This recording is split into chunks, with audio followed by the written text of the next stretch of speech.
भारतीय राज्य व्यवस्था में आइए शुरू करते हैं राज्य की नीति निर्देशक तत्व। नीति निर्देशक तत्वों का उल्लेख संविधान के भाग 4 में अनुच्छेद 36 से 51 तक किया गया है। इन्हें आयरलैंड के संविधान से लिया गया है।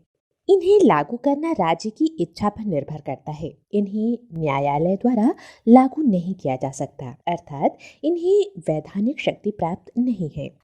अनुच्छेद 38 के तहत व्यवस्था है कि राज्य लोक कल्याण की अभिवृद्धि के लिए सामाजिक व्यवस्था बनाएगा। अनुच्छेद 29 क के तहत सामान्य न्याय और निशुल्क विधिक सहायता की व्यवस्था की गई है। अनुच्छेद 40 के तहत ग्राम पंचायतों के गठन का प्रावधान किया गया है। अनुच्छेद 41 के तहत कुछ दशाओं में काम, शिक्षा और लोक सहायता के अधिकार का प्रावधान है।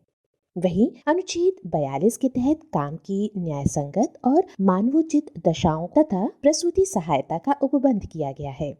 अनुच्छेद 43 के अंतर्गत कर्मकारों के निर्वाह मजदूरी आदि का प्रावधान किया गया है।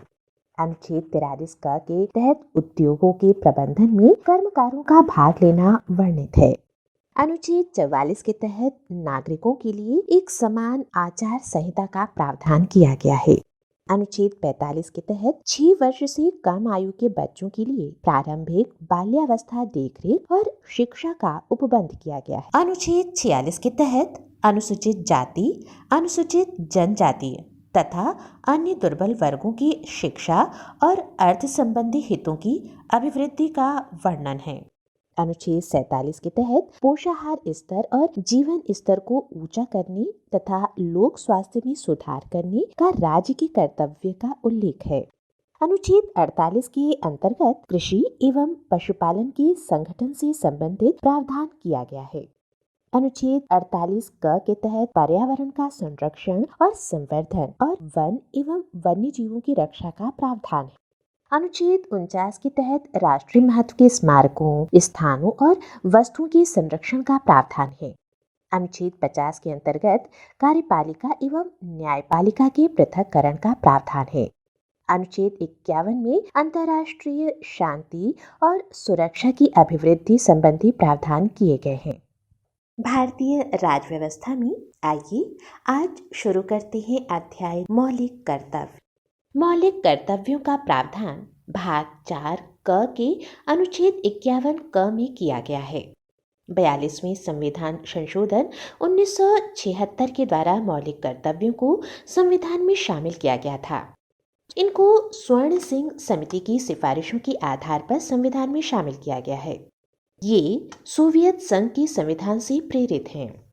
और अब एक नजर मौलिक कर्तव्यों की सूची पर। 51 क मूल कर्तव्य।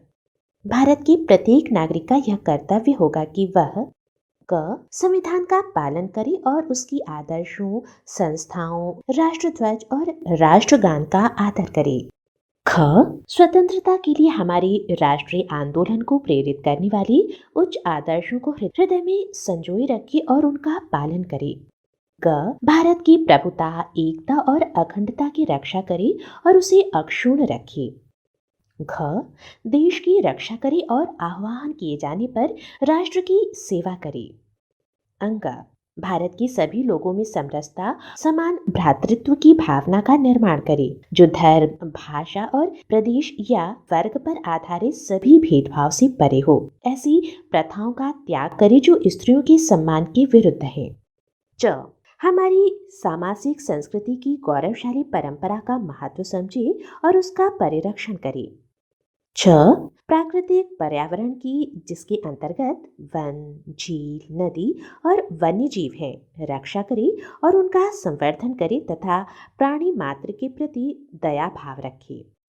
ज वैज्ञानिक दृष्टिकोण, मानववाद और ज्ञानार्जन तथा सुधार की भावना का विकास करे। झ सार्वजनिक संपत्ति को सुरक्षित रखे और हिंसा से दूर रहे। न्य व्यक्तिगत और सामूहिक गतिविधियों के सभी क्षेत्रों में उत्कर्ष का सतत प्रयास करे, जिससे राष्ट्र निरंतर बढ़ते हुए प्रयत्न और उपलब्धि की नई ऊंचाइयों को छू ले।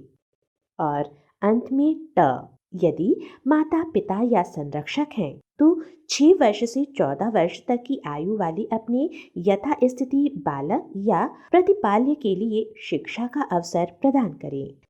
ध्यान देने वाली बात यह है कि मूलतः संविधान में 10 मौलिक कर्तव्य थे, किंतु 86वें संविधान संशोधन 2002 द्वारा 11वां मौलिक कर्तव्य जोड़ा गया।